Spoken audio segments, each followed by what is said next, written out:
Akidah Muhammadiyah sama dengan NU, kata siapa? Dari mana jalannya? Pak.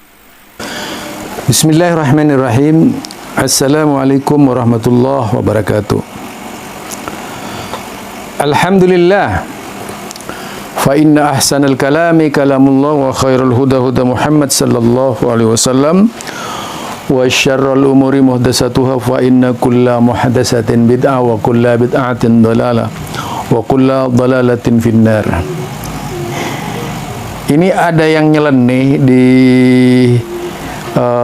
YouTube-nya Gus Zakka. Dia bawa akidahnya Muhammadiyah sama dengan NU. Jadi akidahnya Muhammadiyah sama dengan NU. Kalau menurut saya akidahnya NU itu sama dengan Syiah. Begini ajalah. Kita bongkar saja berkaitan dengan sikap Muhammadiyah, ya, berkaitan dengan Ainallah, di mana Allah itu.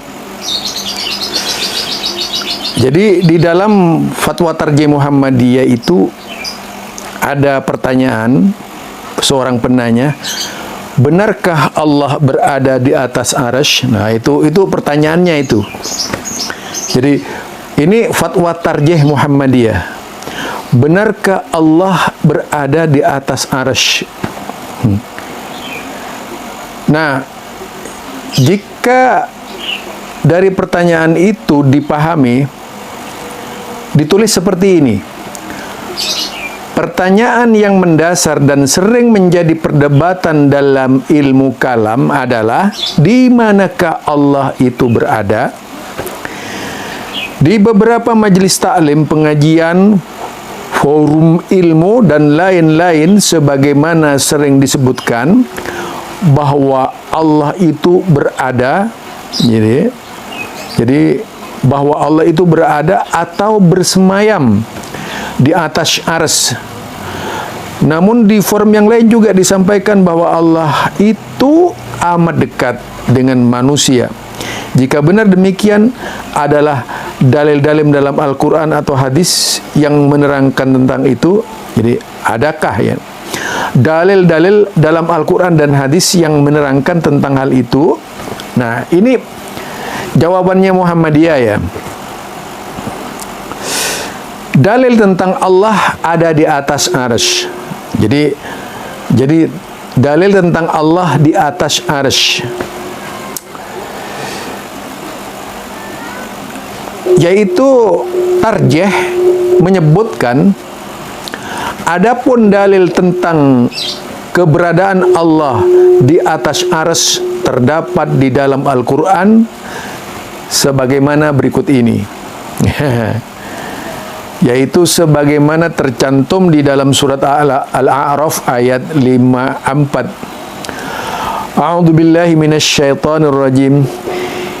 Inna rabbakumullahu alladzi khalaqas samawati wal arda fi sittati ayyam thumma istawa 'alal 'arsy. Jadi summa stawa 'alal arsy. Ini yang pertama dikatakan Allah bersemayam. Jadi Muhammadiyah itu menggunakan kata semayam. Ya, jadi Muhammadiyah itu sekali lagi menggunakan kata semayam. Dan ini sesuai dengan yang pernah saya lontarkan, mau pakai koot, mau pakai jalis, karena semuanya itu dibahas oleh para ulama-ulama dahulu kala. Yang penting tidak bertanya kaifiatnya.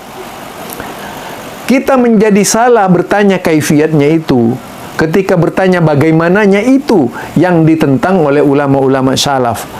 Kalau kita hanya mengatakan qu'ud jalis sebagaimana yang tercantum di dalam berbagai macam kitab-kitab mutawwalah dari kalangan salaf, tidak ada yang menyalahkan. Apalagi istiqrar, tidak ada yang menyalahkan. Itu benar saja istiqrar itu. Menetap. Ya. Kalau ini tidak bisa diterima menetap, berarti ada orang yang punya keyakinan Allah itu yaitu gentayangan kemana-mana. Ini lebih parah lagi ini kalau yang begini ini.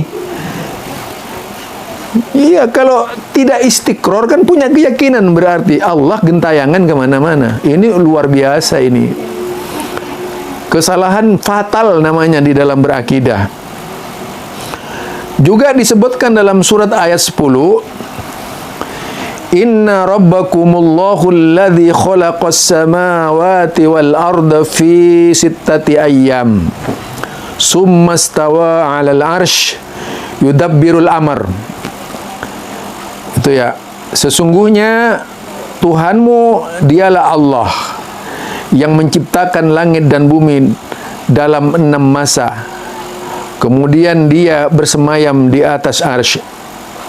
Singgasana, Muhammadiyah mengartikan singgasana, untuk mengatur segala urusan.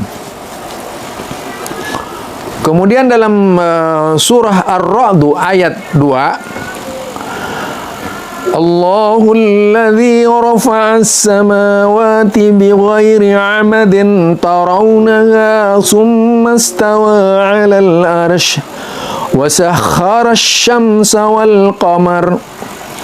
Allah yang meninggikan langit tanpa tiang sebagaimana yang kamu lihat, kemudian dia bersemayam di atas arsy. Dia menundukkan matahari dan bulan. Nah, kemudian Majelis Tarjim menjelaskan, adapun ayat-ayat yang menyebutkan Allah berada di atas arsy terdapat pengulangan sebanyak 8 kali dalam Al-Quran, yakni 3 yang sudah disebutkan di atas dan juga terdapat pada surat Taha ayat 5, Al-Furqan 59, Al-Qasas 14, As-Sajdah 4, Fussilat 11, An-Najm 6 dan Al-Hadid 4. Ayat-ayat itulah yang menyebutkan bahwa Allah memang benar berada di atas arsy. Oh, itu kan jelas, alias bersemayam di atas arsy. Adapun dalil yang menerangkan bahwa Allah itu dekat kita disebutkan dalam surat Qaf ayat 16, wa nahnu aqrabu ilaihi min hablil warid, dan kami lebih dekat kepadanya daripada urat leher. Kemudian Al-Baqarah 186, wa idza salaka ibadi anni fa inni qarib. Dan apabila hamba-hambaku bertanya kepadamu Muhammad tentang aku, maka sesungguhnya aku dekat. Iyalah, Allah itu maha. Jadi walaupun Allah berada di atas arsy, walaupun Allah berada di atas ketinggian, tidak menghalangi Allah, karena Allah itu maha. Apanya yang sulit bagi yang maha? Tidak ada yang sulit. Yang sulit itu bagi mereka yang tidak punya maha. Lah kalau kita itu kan sudah punya maha. Nah, kalau Allah itu kan sudah punya maha. Maha segalanya, maha melihat, maha dekat. Jadi sifat-sifatnya itu tidak membatasi ketinggian Allah. Hanya orang yang tidak paham dengan kalimat maha biasanya masih meragukan. Coba kalau Allah berada di atas arsy, bagaimana nanti kalau mengurus dunia? Nah, sebenarnya yang mujassim mereka ini gitu. Mujassim aslinya dia gitu. Dan apabila hamba-hambaku bertanya kepada Muhammad tentang aku, maka sesungguhnya aku dekat. Rabbi qaribun mujib. Lah itu sesungguhnya Tuhanku sangat dekat rahmatnya dan memperkenankan doa hambanya dan sebagainya. Dekat ilmunya. Kalau di dalam istilah ulama-ulama salaf, dekat ilmunya. Ilmunya yang dekat. Pengetahuan Allah itu sangat dekat sekali. Dan tidak ada yang tidak terjangkau. Sekalipun Allah berada beribu-ribu billion atau beribu-ribu triliun kilometer cahaya misalnya, itu tidak ada halangan bagi Allah. Gampang, mudah gitu. Dan itu pun tentu saja tidak ada batasnya. Pengetahuan Allah, kekuasaan Allah dan sebagainya. Itu kalau kita mau. Jadi di sini ayat-ayat yang menyebutkan bahwa Allah itu amatlah dekat dengan kita dalam Al-Quran diulang-ulang sebanyak 5 kali, di antara 3 yang sudah disebutkan di atas, selebihnya yaitu surat Saba 50, Al-Waqiah 85. Jika dibaca sekilas dari ayat-ayat yang tertulis tersebut, maka terjadi pertentangan antara ayat satu dengan ayat yang lain. Ini kalau sekilas dibaca. Di mana ada ayat menyatakan Allah itu jauh di atas arsy, dan juga ayat menyatakan bahwa Allah itu dekat bagi manusia. Namun ayat-ayat tersebut tidaklah bertentangan, melainkan bisa disepakati antara ayat satu dengan yang lainnya sama itu. Jadi nggak ada halangan. Karena orang yang berfikir Allah itu jauh, orang yang tidak mengenal sifat Allah. Dia tidak paham Allah. Karena memang di dalam kitab 20 itu kan tidak ada Allah qarib gitu, nggak ada Allah dekat, nggak ada di situ. Jadi kalau di sifat 20 itu tidak ada Allah qarib dia. Nah, menurut kalau di dalam Al-Quran ada Allah qarib itu. Jadi menurut para ahli bahasa, mereka mengartikan arsy itu sebagai sebuah istana bangunan singgasana yang asal katanya yaitu dari arasa ya'rusu, artinya membangun.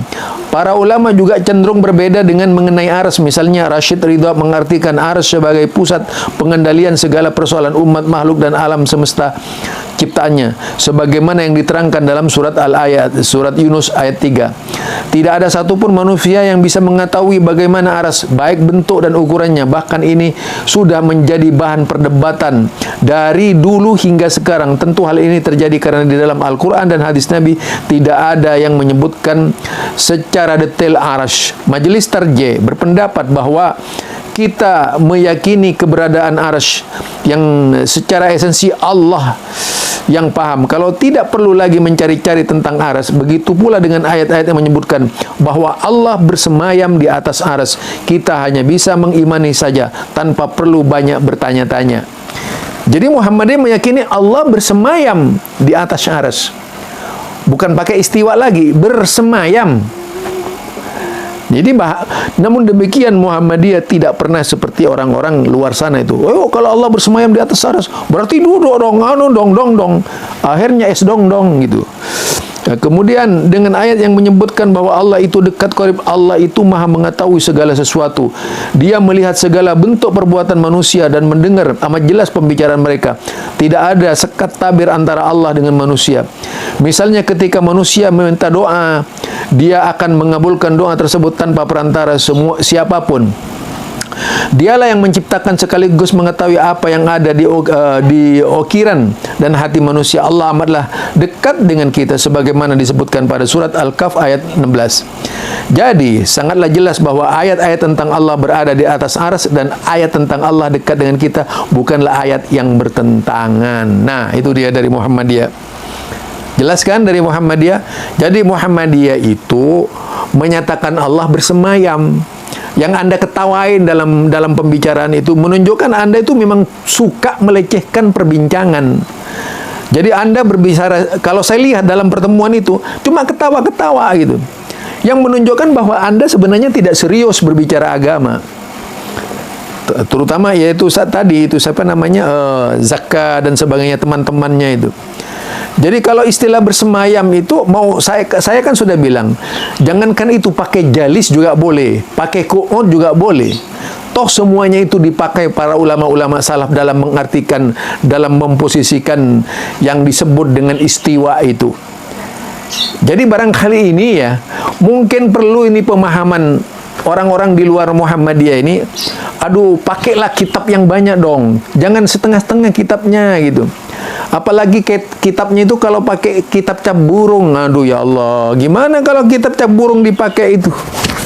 Kitab yang benar-benar kitab gitu, bukan kitab yang berisi perselisihan, bukan kitab yang berisi pandangan belaka, tapi kitab yang berisi dalil. Kalau Anda minta dalil bahwa Allah itu semayam di atas arsy, saya banyak itu, bisa kumpulkan lebih dari 1000 dalil kalau Anda mau itu. Tapi buat apa ngajarin Anda? Wong Anda sudah telinganya ditutup, hatinya ditutup. Tentu saja sulit menerima kebenaran yang datang dari Allah Subhanahu wa Ta'ala dan Rasulnya. Barangkali ini kalau mau berpijak kepada kebenaran ya, mudah-mudahan Allah memberikan rahmat kepada kita sekalian. dan memberikan petunjuk sehingga kita selalu berada di jalan siratal mustaqim, siratal ladzina an'amta alaihim ghairil maghdubi alaihim waladdallin. Subhanakallahumma wa bihamdika asyhadu an la ilaha illa anta astaghfiruka wa atubu ilaik. Saya Zulkarnain. Assalamualaikum warahmatullahi wabarakatuh.